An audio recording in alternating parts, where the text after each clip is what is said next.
Muy buenas, bienvenidos a La Voz de la Experiencia, una semana más aquí en Hispanidad Radio, el rincón, ya saben, de los estudiantes veteranos de la Universidad de Huelva, que siguen aprendiendo por el mero placer de estudiar en este gran apartado que tiene la onubense. Y ya hoy cumplimos el programa número 111, casi nada. Seguimos en este apasionante proyecto radiofónico, dándole voz a la gente que tiene mucho que decir de la Universidad de Huelva, y hoy vamos a hablar de neurociencia porque estamos en la Semana Mundial del Cerebro, así que arrancamos.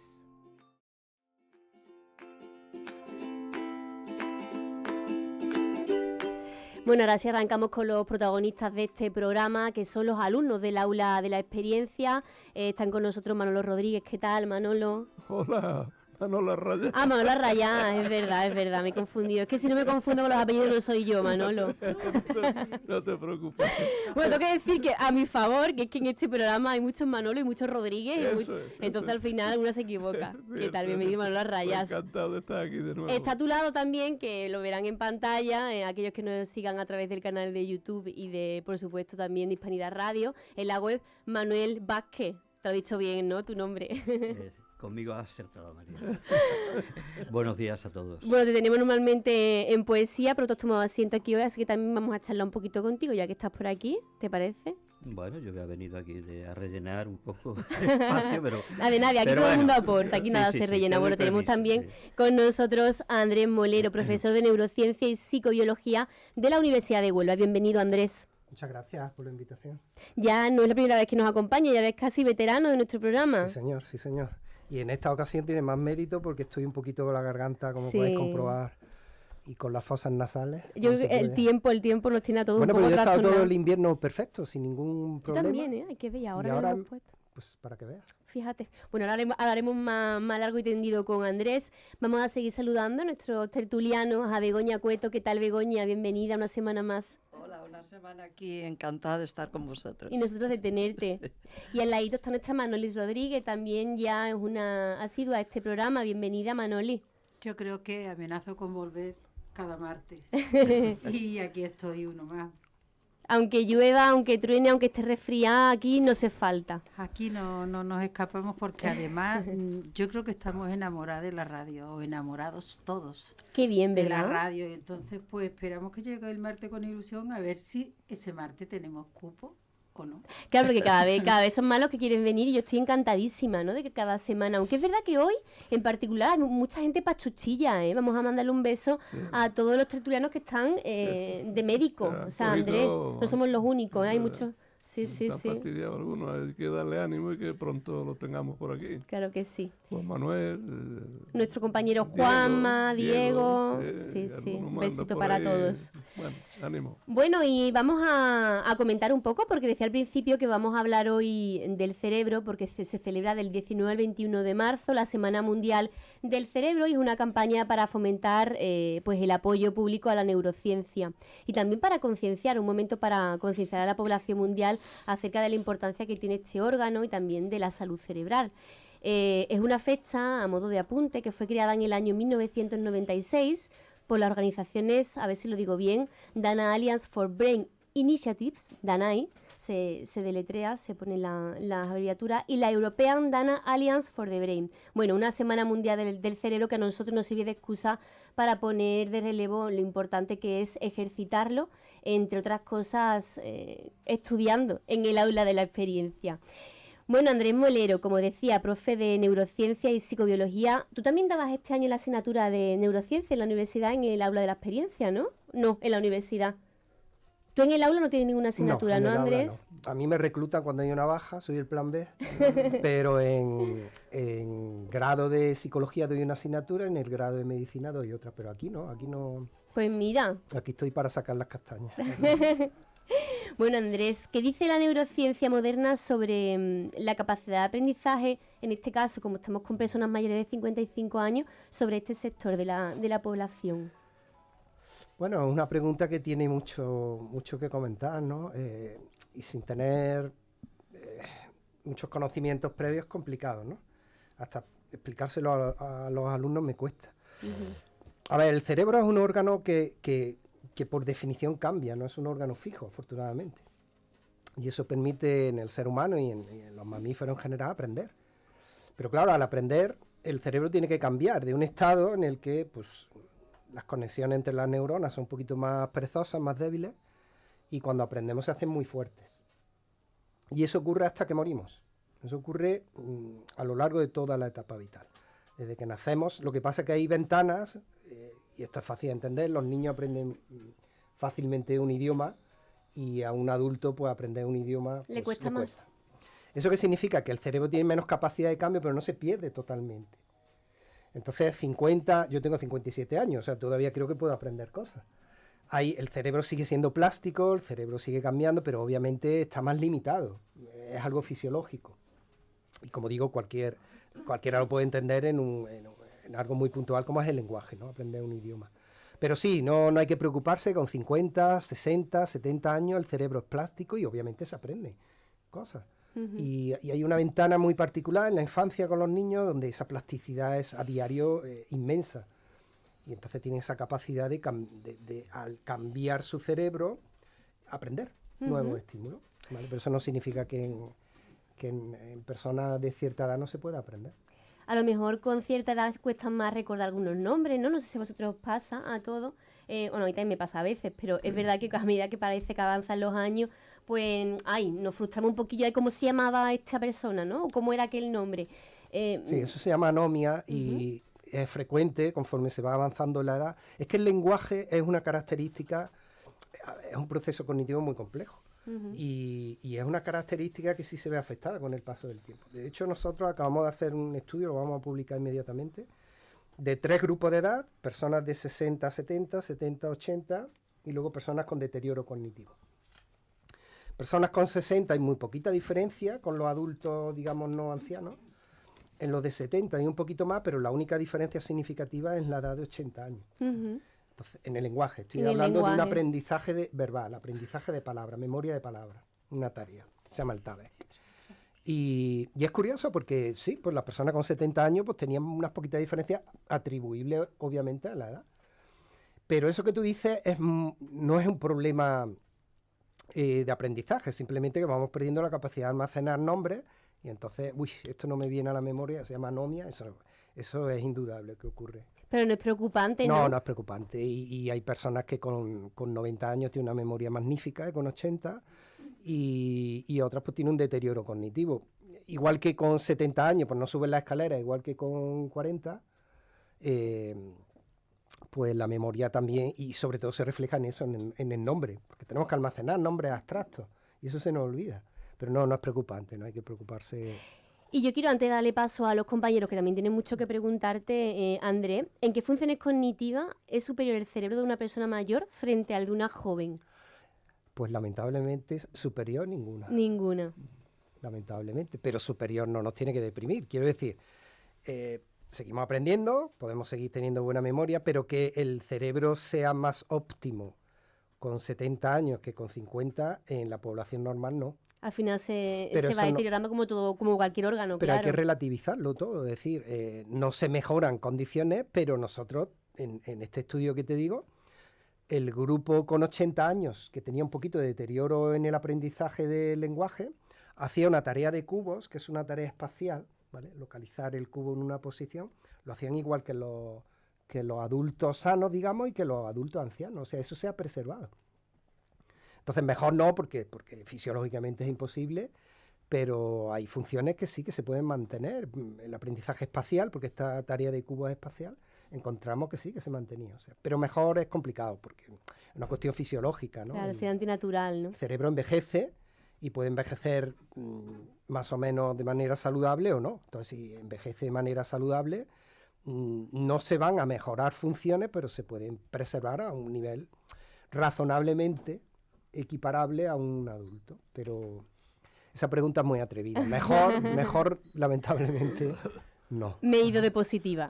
Manolo Raya, a ver. Se me ocurre si hoy día está de moda, si la inteligencia artificial, lo mayor que la impulsa es los datos, porque hoy día lo que consiste en tener muchos datos, y la velocidad que tenemos hoy día con los ordenadores, poder aplicar a una gran velocidad. En eso consiste prácticamente la inteligencia artificial. El cerebro se puede considerar también una especie de inteligencia artificial acumuladora de datos, muchos datos, que a veces cuando le pedimos ese dato no lo encuentra lo mejor en el momento, pero ahí hay algo que se empieza a mover, y a lo mejor a los 10 minutos, a los 5 minutos, ¡pum!, te sale el nombre. Cuando estamos hablando, dices, ay, que no me acuerdo. Pues espérate, lo tengo en la punta de la lengua. Efectivamente, anda por ahí, el cerebro se está moviendo. Porque aparece a los 5, 10, 15 minutos, aparece el nombre. Muy profunda esa idea. Buena reflexión, sí, ¿eh? Sí, yo estoy encantado con los alumnos que tenéis, porque hace, eso tiene de fondo mucho más de lo que probablemente estás pensando. Pero lo primero que quiero decir, no, la inteligencia humana no es artificial, es natural. Con lo cual, pues tiene desventajas con respecto a la natural y ventajas, porque se pueden comparar en ciertos aspectos, pero la inteligencia natural comete errores, tiene su componente emocional que la modula, y es una inteligencia, pues digamos, natural, fisiológica, con sus limitaciones y con sus ventajas. De hecho, es un peligro utilizar inteligencia artificial sin tener inteligencia natural, ¿no? Porque entonces no se interpreta lo que está diciendo. Eso que dice también es importante, en el uso que se le da a la inteligencia artificial. Claro, entonces estamos en un punto en el que la inteligencia artificial está cambiando muy rápidamente, pero realmente es lo que dice aquí el compañero, es una base de datos. Una base de datos, y la computadora pues lee en base a esta historial de datos, pues yo concluyo tal cosa. El ser humano puede hacer esa función, en base a mi experiencia yo tomo una decisión, pero hay un componente de sesgo, de errores, de memoria, de una carga emocional que no tiene la inteligencia artificial. Entonces, si a mí me preguntas si yo la apoyo en la inteligencia artificial, por supuesto. Cualquier cosa mundana, cotidiana, se soluciona con la inteligencia artificial, recurriendo a Internet. Que sea eso igual, el cerebro funciona igual, no, el cerebro es muy complejo, el cerebro es algo aún hoy día indescifrable en muchas cosas, y su inteligencia, digamos, pues es una inteligencia de una especie, con su evolución, con sus errores, con sus diferencias naturales con respecto a la inteligencia artificial. Y de hecho la inteligencia artificial puede hacer más inteligente a una persona si se maneja en unos parámetros razonables. Eso te quiero preguntar, porque la inteligencia artificial, la IA, supone un riesgo para preservar, como tú decías, la salud cerebral, o... Es como todo, según el uso. Yo pienso que según el uso. No soy experto en inteligencia artificial, no es mi campo, pero algún astra, algún resumen que ve uno por ahí, la curiosidad, ¿no? Pues voy leyendo por curiosidad, no es mi especialidad, pero voy leyendo algo. Y no, a priori, pues igual que cuando utilizamos cualquier herramienta, pues puede ser útil, y el abuso, el mal uso, pues puede ser perjudicial. Yo creo que es eso, en sí per se, la inteligencia artificial no debería ser perjudicial para el cerebro. Incluso puede ayudar en niños a desarrollar ciertas habilidades, todo bien dirigido y todo bien controlado. No creo que por sí mismo sea perjudicial. Manoli, te quería preguntar también. Sí, yo quería preguntar, pero antes quería hacer un apunte sobre la inteligencia artificial, porque hace unos días estuve en una reunión de amigos y eso, y una de ellas, bueno, estaba con la inteligencia artificial como si le hubiera tocado los 100 millones en la lotería. Pero es que me llamó la atención porque ella estaba encantada, porque le había preguntado a la inteligencia artificial que iba de viaje y qué ropa se llevaba. Y entonces estaba encantadísima de lo que le había dicho que se tenía que llevar, que no sé qué, no sé cuánto. Y yo la miré y le dije, oye, mira, ¿cuántas veces has viajado tú en tu vida? Porque ya tenemos una cierta edad, ¿no? Sobre todo yo. Y dice, yo muchísima, digo, ¿y qué has metido en la maleta? Dice, pues depende a dónde vayas, el tiempo, no sé qué. Digo, comadre, y estás encantada con la inteligencia artificial que te ha dicho lo que ya tú sabías. Claro. Entonces, pero que estaba ya como si, yo qué sé, digo... Que hubiera descubierto algo, ¿no? Pues yo la verdad que estoy como las hormigas, haciendo el agujero para poder salir de la tierra. No tengo ni idea, vamos. Tampoco me falta el resuello, ni estoy mal por no entender mucho de inteligencia artificial, ni nada de esas cosas. Yo vivo más el día a día y y lo que mi cerebro me dicte y yo lo adopte o no, dependiendo, y de lo que me transmite la gente aquí, vosotros, en la calle, mis familias, mis amigos. A mí me llena más eso que la inteligencia artificial y vivo muchísimo mejor. Yo siempre he socializado mucho porque mi profesión desde muy chica ha sido estar siempre de cara al público. Bueno, eso de la socialización, yo quiero también, ya que está diciéndolo, aprovechar, eso de cierto modo también es medicina, ¿no? Para el cerebro, ¿no? Sí, en eso sí hay bastantes estudios. No es que la socialización haga más inteligente o pueda preservar cuando hay una patología, Alzheimer, una demencia, no lo va a preservar, pero sí hay muchos estudios que la socialización y una carga emocional correcta, digamos, sí ayuda a mantener una buena salud cerebral y por tanto salud mental. Y un poquito en relación con lo que decía ella, incluso en ese uso de la inteligencia artificial un poquito extraordinario, como es, pues que voy a llevar en la maleta, incluso eso se puede reconducir, es decir, yo lo hago una vez, veo que me ha servido o no me ha servido y aprendo. O sea, ahí está el componente de la inteligencia natural para usar la inteligencia artificial. Y la socialización sí es un componente que ayuda, no va a preservar una patología, no es negativo. Si la socialización se produce, pues es fantástico. Y hay muchos estudios que sí lo introducen como un coadyuvante en la preservación de la salud cerebral en ancianos. De eso sí hay estudios, sí. O sea, sí es bueno. Es que ya la gente mayor, a excepción de nuestro querido Paco, que tenía una memoria... Paco Tebas, que tenía 93 o 94 años. 94. Y bueno, y se estudiaba y aprendía obras de teatro al dedillo, ¿eh? Eso era lo más, pero todos no somos así, ni muchísimo menos, ¿no? Y yo tampoco. Yo con los nombres siempre he tenido una pelea horrorosa, porque nunca... ¿O será que he estado trabajando con muchísima gente que cambiaba mucho, que era un poco complicado quedarse con todos? Pero es que yo me encuentro gente por la calle y a veces me da apuro porque me dicen, ay Manoli, ¿cuánto tiempo hace que no te veo? Y yo le digo, pues sí, lleva razón, es verdad, hace muchísimo que no nos vemos. Pero ni le pregunto, no le digo nunca ni María ni Juan, ni le pregunto nunca por su padre, por su madre, porque no sé si se ha muerto o no. Entonces digo, ¿la familia, en casa todo bien? Vale, y así voy saliendo ¿Y te preocupa ese tipo de cosas a ti? ¿Te deja algo preocupar? No. Pues no me dejan preocupar en absoluto, porque yo pienso que eso es mío de toda la vida, de Dios, y entonces no es ahora con la edad, que sí, con la edad. Yo no tengo los mismos reflejos, ni las mismas respuestas, claro. ni hago las cosas con la misma rapidez, no subo escaleras, pero no me preocupa. Manolo, ¿me pedía la palabra? Yo quería preguntarle, eso sí le puede sonar. Yo la amígdala siempre había entendido que era la amígdala que teníamos aquí en la garganta, pero echándole un vistazo a su tesis doctoral, veo que habla mucho sobre la amígdala cerebral. Sí, porque la amígdala de la garganta es una glándula. Es una glándula que segrega pues, hormonas, como hacen todas las glándulas.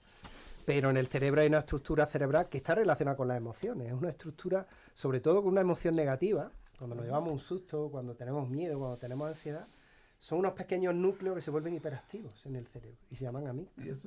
Ahí hice yo la tesis, efectivamente, con ese núcleo, con los animales. Pero son dos cosas distintas. Una cosa son los núcleos, porque son varios núcleos de células en el cerebro, en la parte ventral del cerebro, núcleos amigdalinos, y otra cosa es la amígdala como glándula en la garganta.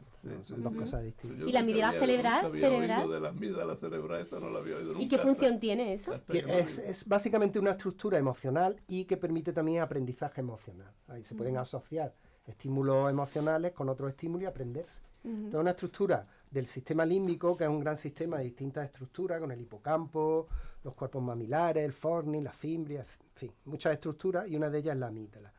Y intervienen muchas más funciones porque son varios núcleos. El aprendizaje al sabor, que es lo que yo hice en mi tesis doctoral, pero si a algo hay que identificar con la amígdala son las emociones y sobre todo las negativas.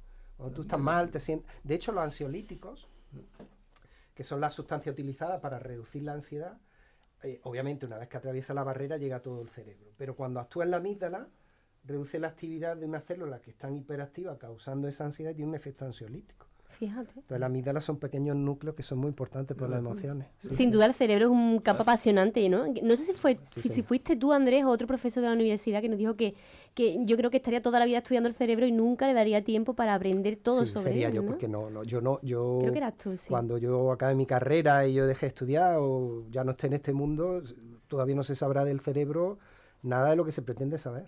Sí, sí, por eso digo que no es comparable con una inteligencia artificial donde se conocen pues, todos los chips, todos los logaritmos, todos los pasos. En el cerebro hay cosas que no ni imaginamos. Yo recuerdo que la primera vez que vine os planteé, y creo que tú lo recordarás, que el cerebro es capaz de crear, por ejemplo, un movimiento. Y esto es fácil de entender, porque una neurona activa otra, contrae la fibra del músculo y lo mueve. O sea, esa respuesta es muy fácil de entender. Pero ¿cómo tu cerebro es capaz de crear una imagen que no está? Es verdad. ¿Recuerdas que os lo comenté? Sí, es verdad, es verdad. Tú estás en la playa y dices, bueno, pues me voy a imaginar que estoy en una tumbona, cierro los ojos, estoy ahí oyendo el ruido del mar, y tú lo estás visualizando y no lo tienes. Pero eso proviene de una célula que se activa. ¿Cómo es posible eso? Entonces la ciencia todavía no ha dado el salto de la respuesta fisiológica, que es una señal electroquímica, y cómo eso en la mente genera una idea de una imagen que no está. Porque no se puede asociar a un recuerdo que has vivido y Pero que te incluso el retro- recuerdo. Claro, O sea, como tú, o una idea. Mira, he tenido una idea, ahora se me ocurre. es Como eso verdad. viene de una neurona, que es una célula que manda una señal a otra, básicamente. Qué una unidad curioso. funcional. Fue apasionante realmente. Entonces, ¿eh? eso no se sabe, Mm. eso no se sabe. Y no se sabrá en mucho tiempo porque es algo ya, el cerebro, y bueno, y ya no hablemos de las patologías. Muchas patologías cerebrales que si se supiera el gen o el componente que afecta al cerebro, pues se podría, desde las demencias, que se sabe bastante en ese caso, eso sí es verdad. Pero sería un paso para el tratamiento. Cuanto más se sepa de la causa de la etiopatogenia, pues el tratamiento será siempre más efectivo. Quiero Hay mucho que aprovechar- averiguar. hay en mucho esto. que averiguar todavía, pero que te quiero aprovechar, ahora le doy el paso a otro de los compañeros, para preguntarte, como hemos tocado el tema, si hay algún descubrimiento, ahora que hablamos de la semana del cerebro, algún descubrimiento reciente, tú que estás en investigaciones, en el sector constantemente, para tratar alguna enfermedad relacionada, degenerativa, relacionada con el cerebro, algo que nos traiga esperanza, Andrés. Pues sí, en los últimos años ha habido un cambio en el diagnóstico del Alzheimer. El Alzheimer es un tipo de demencia. Bueno, ha habido muchas novedades, pero bueno, pues si me preguntas por alguna en concreto que me venga a la Ujú. cabeza. El Alzheimer es una demencia que consiste en que degeneran neuronas, ¿vale? ¿Y cómo se diagnostica? Pues hace unas décadas se diagnosticaba clínicamente, pero el escáner cerebral no te decía, pues mira, esta es la causa del Alzheimer. Tú ves que han muerto neuronas, ¿vale?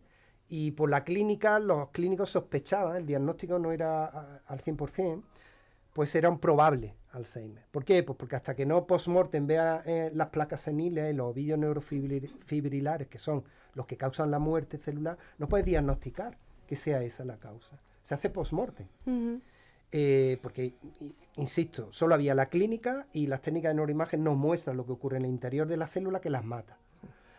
Hoy día, como esas proteínas que dañan a esas neuronas incluso pasan por el líquido cefalorraquídeo, el torrente sanguíneo, ya se puede diagnosticar con muestras de sangre, porque la acumulación de beta-amiloide y de placas seniles, que es lo que produce, confirmaría el diagnóstico. ¿Y esto qué puede parecer? Bueno, ¿qué más da? Al final no tenía el diagnóstico, pero se le trataba con una demencia. No, hombre, pero es un paso importante, Claro, porque no es lo mismo una demencia frontotemporal, la causa, que el Alzheimer. claro. Y los síntomas se pueden solapar. Y claro, el diagnóstico, como he dicho antes, el diagnóstico preciso es el primer paso para un buen tratamiento. Entonces es un avance reciente, de no muy pocos años, donde un simple análisis de Qué sangre... bueno, ¿no? Tengo esperanza yo. Sí, Todos tenemos esperanza, claro, ¿no? claro que sí. Una cosita, las emociones evidentemente se producen en el cerebro. Yo puedo influir de alguna manera para que esas emociones sean positivas más que negativas. Sí, sí, sí. Eso ya es más parte de la psicología clínica, con distintas terapias, pero incluso nosotros que trabajamos con neuromodulación, es decir, accediendo al cerebro sin acceder a él desde fuera, podemos modular áreas emocionales y esperar una respuesta emocional positiva. Entonces, tanto en psicología como en neurociencia se pueden modular las emociones y se puede aprender incluso a modular las emociones. ¿Y cómo aprendemos? Buena pregunta, ¿y cómo se hace? Bueno, ¿cómo se hace para yo mejorar, para no tener emociones negativas? Eso si lo revelo aquí, los psicólogos que cobran por eso me van a matar, pero... yo Ay, no, qué guay, el corporativismo funciona. yo no soy psicólogo clínico, ¿no? Eso era lo que yo le quería preguntar, que si nos daba algunas pautas para la edad nuestra mantener bien el cerebro. Yo, por ejemplo, pienso que el ejercicio, a ver qué opina usted, es muy importante en la edad nuestra, porque oxigena las células y... Y no solo eso, hay unas moléculas que se llaman factores neurotróficos, el BDNF, las neurotrofinas, que ayudan a esa plasticidad que decía antes. El cerebro es plástico porque cambia, como la plastilina, se ajusta a lo que le demandes. Y esa plasticidad depende de muchas moléculas. Y una de ellas son los factores neurotróficos, que mira por dónde cuando hace ejercicio, esto se ha demostrado en roedores, se les pone en la rueda a correr y se ve que las neurotrofinas crecen. ¿Esas neurotrofinas te hacen más inteligente per se? No, pero ayudan a la plasticidad cerebral, ayudan al cambio. Entonces el ejercicio en la edad absolutamente recomendable, porque crea el microambiente molecular en las células para que haya plasticidad sináptica, para que las neuronas puedan ser más efectivas, que es en lo que consiste la plasticidad. Yo, por ejemplo, en mi caso, que siempre he hecho muchísimo ejercicio y a lo mejor hay temporadas que estoy parada por diferentes motivos y yo lo noto. En el estado de ánimo, te refieres. Sí. Se notan. Noto Bueno, muchísimo. eso también tiene una parte de aprendizaje. Sí. Y yo te entiendo perfectamente, porque yo he hecho ejercicio toda mi vida y el día Sí. que no hago me subo por las paredes. Sí, De hecho, hoy no he podido porque estoy así y estoy ya tengo remordimiento. sí. Pero esa es la parte más, pues, asociándola a tu historia vital, y entonces te falta algo. Sí. Pero biológicamente, si tú mantienes, no tiene por qué ser a diario el ejercicio, pero un ejercicio mantenido y moderado y adaptado a las condiciones de una persona es absolutamente recomendable para la salud en general. Esto es evidente, y para la salud cerebral es un magnífico factor. Sí, ¿Y el dormir 7, 8 horas también es importante o Ay, Dios eso mío. es relativo? Yo solo También le quería conozco preguntar. a un amigo mío que es capaz de dormir 12 horas seguidas. 12. Qué envidia. Y ya puede caer una bomba al lado de él que está desconectado. Le da al botón, pero ese es mi amigo. O sea, no conozco a nadie más. Y en la sociedad de hoy día se dice, bueno, hay que dormir 7 horas, 8 horas. ¿Quién Pues duerme eso 7, no. 8 horas seguidas? Yo, A mí cada vez me cuesta más, ¿Sí? ¿eh? Sí, Yo que di, también. Manoli. ¿Seguidas? menos de 7 horas, no, sí, casi ¿Pero siempre. seguidas? 7, 8 horas seguidas? Sí, yo también. Oye, pues enhorabuena, ¿eh? Enhorabuena, la verdad Porque que en una sí. sociedad tan Dormir, sí. demandante, tan estresante, con tantos Eso. estímulos, esa amígdala, ese sistema del sueño se desajusta también. Pues sí, Y seguramente como es que molecular y químico, pues cualquier estímulo que afecta a eso nos afecta Dice que al elimina sueño. toxinas, ¿es cierto eso, el dormir El bien? sueño tiene muchísimas funciones que tampoco se conocen todas. Una es efectivamente eliminar toxinas y otra es crear un almacén para la memoria. Pero cuando nosotros aprendemos necesitamos dormir para retener esa información. Y se está reteniendo mientras nosotros dormimos. O sea, que cuando yo decía, por ejemplo, perdón que te interrumpa, André, porque es que esto que acabas de decir me acaba de dejar un poco cuando los estudiantes, yo me acuerdo, me pegaba al lote de estudiar el día antes del examen, yo necesitaba dormir para que las ideas se me asentaran y hiciera como yo Exacto. fuera al examen sin dormir, suspendía. Pues yo estoy Pero es verdad. traumatizado con eso porque yo me iba a todos los exámenes habiendo dormido 1 hora o 2 por la noche. Sí. Y luego me enteré que efectivamente, bueno, me enteré que eso también es reciente, ¿no? Que la consolidación de la memoria se llama así, es el nombre técnico, ¿no? La consolidación de la memoria, el grueso de esa consolidación ocurre en el sueño. Eso no quiere decir que si no has dormido no consigas adquirir información, pero es menos potente, es menos duradera y probablemente facilite el olvido. Pero si una persona aprende algo, duerme esa noche, vuelve a ensayar al otro día, duerme esa noche, Lo el asienta sueño mejor. está como preparado para crear el almacén de la memoria, que se llama consolidación de la memoria. Oye, qué Lo que bárbaro. estamos aprendiendo hoy, ¿eh? Eso es cierto, porque la verdad es que yo duermo Interesante. bien y duermo de un tirón. Sí, yo Eso, también.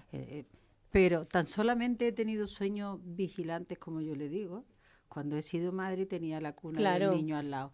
Entonces, el sueño de entonces no era como después, Claro. cuando ya los niños han sido grandes y ahora, por supuesto, que yo creo que mi cerebro necesita dormir más tiempo. Y como no tengo ninguna prisa por levantarme, Di que sí, Manoli. excepto los martes, Ahora sí. pues, pero mira, yo a las 9 de la mañana ya casi siempre a las 9 de la mañana, Y yo digo, ya me tengo que levantar, yo ya en la cama no pinto nada y me levanto. Claro que sí. Y aparte tú aprovechas bien el día, ¿eh, Andrés? Sí. Que porque se nos acaba el Sí, tiempo y no sí, quiero dejarlo sí. pasar. Habrá más, pero bueno, 3 pilares fundamentales o 3 pilares que tú nos aconsejas que son básicos para que el cerebro envejezca de manera positiva, es decir, que no tengamos, o también para evitar, ¿no? Enfermedades neurodegenerativas. Déjame un segundito porque no me puedo Sí. resistir a algo que ha comentado la Sí, sí, compañera. No claro. sé si sabéis que hay un estudio que las mujeres en edad fértil, cuando se le en un estudio estaban en fase del sueño y oían el llanto de un niño, se despertaba, el hombre no. Sí, sí, Qué eso curioso. te digo yo a ti que O sí sea, hay que es algo ahí verdad, en la ¿eh? biología que Te nos digo condiciona que lo eso es somos. verdad, eso es verdad, ¿eh? Pues hay estudios La que mano que mueren. mece la cuna siempre es la de la madre. Para que veáis que no es una computadora. El cerebro es muy raro. El cerebro es algo muy raro. Incluso para las mascotas, también. Y yo le Más que querían preguntaría, a la perdón, madre. Sí, sí, fíjate. le preguntaría ya de forma quizás anecdótica, el sueñecito de después de comer eso. Ah, eso es fantástico. La siesta. Eso viene porque hay un nervio que se llama el nervio vago, que trabaja mucho y se llama nervio vago. Fíjate Y que bien le viene. Y es un nervio que forma parte de lo que se llama rama parasimpática, que nos relaja. Ese nervio se activa después de comer.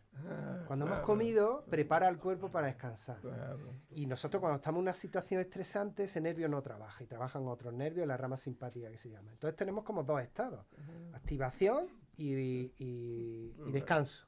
Pues ese nervio vago se activa y nos crea una sensación de placer y de descanso.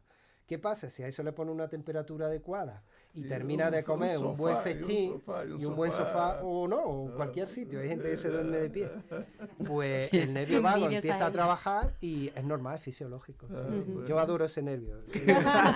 Soy un fan de ese Un buen nervio. nervio, un buen Yo nervio. lo Y tengo. los 3 Pregunta. pilares básicos para envejecer con un cerebro sano. Tampoco voy a descubrir ahora mismo nada nuevo. O sea, todo lo que es bueno para la salud en general es bueno para el cerebro. Entonces, pues obviamente, tener una actividad cognitiva, la reserva cognitiva, que en algún sitio también creo que ibais a preguntar. La reserva cognitiva es eso, es el trabajo cognitivo. Los músculos pues han recibido un trabajo durante la vida y el cerebro una carga cognitiva. Se ha leído más, se ha leído menos, se ha trabajado con la memoria más, con la memoria menos. Y, por ejemplo, una persona que tenga una predisposición a una demencia, si durante su ciclo vital ha tenido una carga cognitiva importante, hace menos probable o retrasa los síntomas. Ni cura la enfermedad ni la crea, pero la manifestación de los síntomas sí se pueden modular con esa reserva cognitiva previa.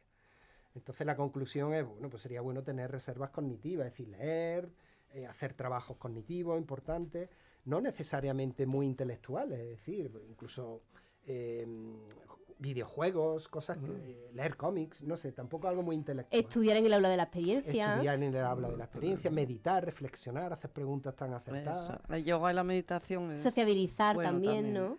Sí, sí, la meditación. Lo que pasa es que eso es muy idiosincrásico, porque yo me incluyo, hay personas que la meditación no les sienta bien. Yo medito Y es haciendo muy deporte. difícil, es muy difícil. Claro, y hay otras personas que entran en ese estado cerebral, las ondas alfa, que les permiten pues, tener esa paz. Es muy personal, eso depende de cada persona. Entonces, las 3 condiciones pues serían eso, mantener una buena reserva cognitiva, una buena salud general y por tanto cerebral. Y sí, por supuesto, todo lo demás que pensamos, ¿no? La alimentación, la comer socialización. bien. Todo eso sienta muy bien. También es verdad que hay mucha carga genética en nuestro cerebro. Sí. Antiguamente había esa distinción entre si genética o conducta, ¿no? Es que sin estímulos los genes no se expresan. Entonces se tienen que expresar con estímulos y hay una interacción ahí necesaria. Pero bueno, la carga genética es fundamental en cómo nuestro cerebro se va a comportar. Y si una persona tiene una mutación genética que va a llevar a una demencia, eso es irremediable a día de hoy. Bueno, Así lo que está claro, que gracias a Andrés Molero por estar con nosotros, lo que está claro es que hay que cuidar el cerebro en la medida de lo posible para retrasar, ¿no? Si tenemos o no tenemos carga, pero para retrasar evidentemente los signos de deterioro de la edad, que eso sí que no tiene ningún tipo de cura, eso es así. Bueno, pues muchísimas gracias por estar con nosotros. Vamos a seguir aquí disfrutando del aula de la experiencia y ahora sí, dentro de un ratito vamos a escuchar a Manuel Vázquez con su poema y en nuestras secciones de nuevas tecnologías y el callecedario.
Bueno, pues tiempo ahora para nuestras secciones y vamos a repasar las aplicaciones, las páginas web relacionadas con las asignaturas del aula de la experiencia y también con el tema de hoy, que hablamos de la semana del cerebro. Puri, ¿qué tal? Puri Hierro, bienvenida. Hola, buenos días, encantada de estar aquí nuevamente. Bueno, pues nos traes tu sección siempre, que nos ponemos un poco más digitales siempre, con tu rincón digital. Para buscar cositas por internet.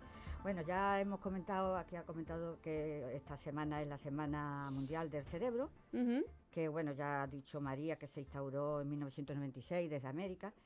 Y bueno, podemos ver que desde hace ya más de un siglo, cuando Ramón y Cajal demostró que el cerebro estaba formado por neuronas, este descubrimiento fue valioso para el premio Nobel que le concedieron y además fue decisivo para los avances producidos desde entonces.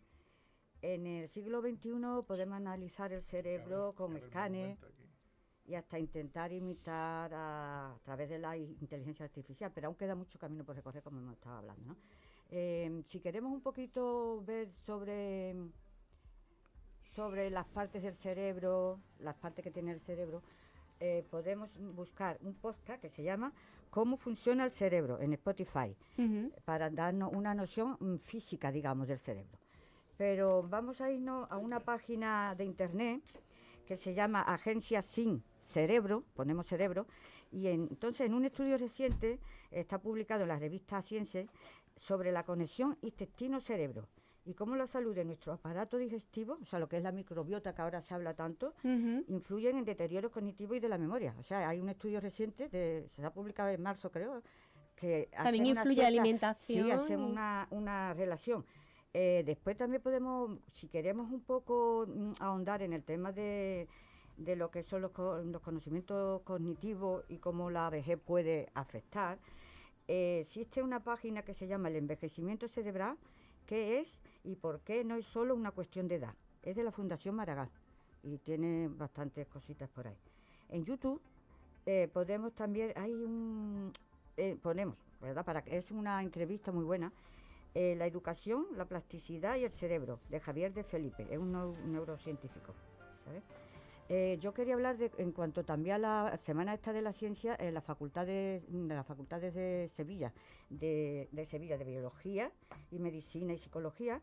Hay esta semana, una semana con actividades, ¿no? Y centradas para celebrarlo. Hasta el domingo creo que se puede, hay muchas conferencias y se puede un poco asistir, ¿no? Sí. Quería yo comentar también, cuando hemos estado hablando de enfermedades del Alzheimer y eso, un caso que yo conozco, cercano, de que hace unos años entró con deterioro cognitivo, pero recientemente pues le afectaba a la movilidad, al equilibrio, está yendo a centros de Alzheimer, medicación para Alzheimer, pero cuando ha cambiado y lo ha visto un nuevo neurólogo, le han diagnosticado que en realidad lo que tiene es hidrocefalia en el cerebro.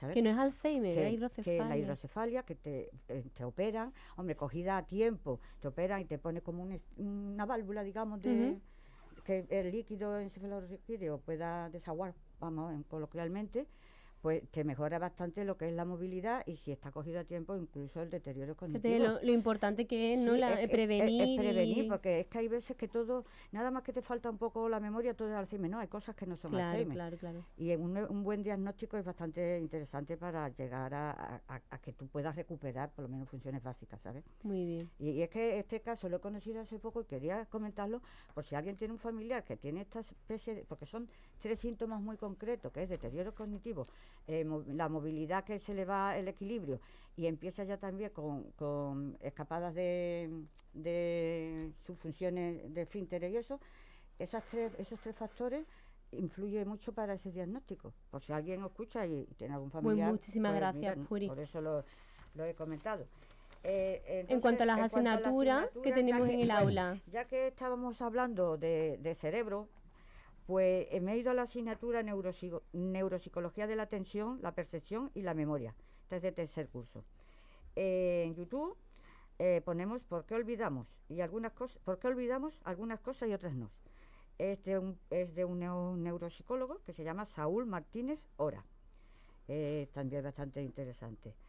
Después vamos a decir 2 aplicaciones para que el cerebro lo podamos un poquito ejercitar, que son Lumosity, que yo la dije hace mucho tiempo, pero he encontrado una nueva que se llama lo voy a decir Neuranation, pero es Neuranation, vamos. Neuranation. Es igual, también te sirve para un poquito tu práctica. Qué bueno. Y bueno, ya sabemos que la neuropsicología es una disciplina científica que combina o estudia la relación entre el cerebro y la conducta humana. Porque los psicólogos en realidad lo que hace más que nada es la conducta humana, pero los neuropsicólogos lo relacionan como está el cerebro, ¿sabes? Muy bien. Y bueno, y eso es todo lo que tengo por hoy. Pues muchísimas gracias, Puri Hierro, con su rincón digital, apuntando siempre a la temática del día. Y vamos ahora a recorrer las calles con Huelva Monumental. Yo he dicho calle Cedario, porque en otros programas anteriores hemos tenido la suerte de que Manolo Rodríguez, ¿qué tal? Bienvenido. Gracias. Recorría las calles de la ciudad para contarnos por qué se llamaban como se llamaban. Y ahora, los además, cambios que habían producido. en los nombres de las calles. Y lo ahora podemos repetir, ¿eh? Sí, lo recuperaremos, yo creo, porque merece la pena en algún momento. Yo creo que sí, vamos. Ahora pasamos a los monumentos. Ahora estamos con los monumentos, vamos a seguir con ellos. Y bueno, hoy, el tema que tenemos hoy era el tema del cerebro. Y bueno, vamos a hablar un poquito de los enfermos mentales. Ese monumento, digamos, está hecho para los enfermos mentales. Es un monumento que está ubicado en la calle Fray Junípero Serra, está frente al centro de salud de las Adoratrices, está pegadito a un bar, en un pequeño jardín que hay en esa zona, ¿eh? El monumento en sí es obra del escultor malagueño José Luis Martín García. Consiste en una cabeza hueca, una cabeza hecha de acero inoxidable, es hueca, y el monumento se llama Cabezas y Vacíos. Ese es el nombre del monumento. Eso, digamos, fue además, igual que está en casi todas las provincias andaluzas, es decir, menos Sevilla, creo que, y algunos pueblos y demás. Están todas las provincias, en Córdoba, Jaén, Almería, Granada, Vélez, Málaga y Huelva, que se puso en el año 2018. Bueno, luego hablaremos de cuándo se inauguró y demás. Esto lo hace la Fundación Andaluza de Enfermos Mentales. Hace un concurso de ideas y el escultor acude a él, gusta la idea, y es el mismo monumento que está hecho en las diferentes ciudades. Lo que sí he visto yo, porque he visto fotos de cada uno de ellos, que lo que cambia un poquito es el besamento, uno es un poquito más alto, en fin, está puesto sobre otra manera. Yo creo que este de Huelva debería haber sido el besamento un poquito más alto. Sí. Es pequeñito, entonces incluso el monumento, o sea, lo que es la escultura con el besamento, yo creo que no llega a unos 60, unos 70 de altura allí. Un poquito más alto, no hace falta tampoco que fuera elevado, pero bueno, no sé, un besamento de unos 50 y eso llegaría a los 2 metros. Se hubiera visto un poquito más, ¿no? Se vería un poquito más, efectivamente. Como decía anteriormente, todos ellos promovidos por la Fundación FEAFES de Andalucía, y lo que buscan es, digamos, visibilizar la inclusión social, luchar contra el estigma asociado a los trastornos mentales. En Huelva, colaborado el ayuntamiento, precisamente me imagino que sería haciendo el besamento, porque en Huelva lo hace FEAFES Huelva, ¿no? Y se inaugura el 19 de diciembre del 2018. El alcalde de Huelva era don Gabriel Cruz, era el mismo. Y quiero dar un dato sanitario que creo que es importante con este tipo de patología. Las bajas sanitarias que hay con enfermedades mentales las causan, la mayoría de los enfermos son los más jóvenes.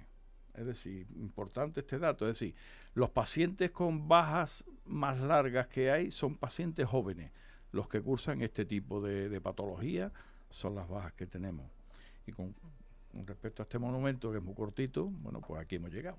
Bueno, pues la verdad que yo no sabía que ese monumento, pues paso por ahí también bastante a menudo. Fíjate que está y que era un guiño a la enfermedad mental, ¿no? Y que además está reproducido, como bien dice, en todas casi todas las ciudades, ¿no? De Andalucía. Hasta que yo he leído, Sevilla no lo tenía, pero no me extraña que ya lo tenga también, porque me imagino que se habrá creado en todas ellas, y siempre es el mismo monumento, que digamos se llama Cabezas y Vacío, y el mismo escultor, porque fue el que ganó, digamos, el concurso de ideas. Para concienciar la importancia que tiene la enfermedad mental y la salud, ¿no? La salud cerebral. Bueno, vamos a cerrar. Muchas gracias, Manolo. Nada, por favor. Por tu sección. Y ahora vamos a cerrar con el poema de cada semana que nos trae Manuel Vázquez. ¿Qué tal, Manuel? Pues muy bien. Aquí dispuesto a recitar mi poema dedicado al cerebro, que en este caso, no como el monumento que nos ha expuesto maravillosamente don Manuel, en este caso está lleno, pleno. El poema se titula Capitán sin discusión. He vencido el salto hacia lo oscuro, he visto la claridad perfecta, he creído en tu ingenio de mago imponderable, he resuelto casi la ecuación vital y el pasadizo angosto de los ángulos muertos. Tu gestión perdurable insistía en corroborar los cuánticos procesos, y me he visto envuelto en esa galaxia pura de caracoles y cigarras, como el nauta coronado de frutos y fantasmas. Me envuelvo en tus marasmos sin quedar exhausto, navego en tus ondas y circunvalaciones para perpetuar mi encanto, y siento como el tiempo es transparente, como el verso de las temperaturas recita sobre un lecho. Una repetición de distancias, un vino de color confundido, y al final una verdad estrangulada con neuronas sin motivos. A propósito de tu mandato, me dejo llevar sin necesidad, cautivo, y como encajes de hojarasca en mis órganos, los sentidos. Pan celeste, nervios, fibras, y en el concierto, conductismo. Nada puede equipararse. Yo no puedo oír tus sueños, pero no hay en mí queja alguna, y en claro aserto asumo y admito que sí posees las mesetas inaccesibles del campo vasto. Que yo ante tu imperio bailo y disfruto con luces y sombras, con personajes sanos o trágicos. Con la autoridad que distribuyes, aspiro y siento tu fortaleza, y dejo que invadas mi mar y mi tierra, y quedo a merced de las consignas. Deseo servir preso y sin traumas, participar feliz de tus atmósferas, ser camarada y remo en la labor de crear la paz en la cruel batalla de la ambigüedad. Muy bien. Maravilloso poema. de Manuel Vázquez Quintanilla para cerrar este programa dedicado a la Semana Mundial del Cerebro. Hasta aquí nuestro programa de esta semana. Ya regresamos dentro de unos días con mucha más actualidad, siempre con la voz de los veteranos de la Universidad de Huelva, en este rincón que ya es nuestra casa, aquí en La Voz de la Experiencia. Hasta la semana que viene.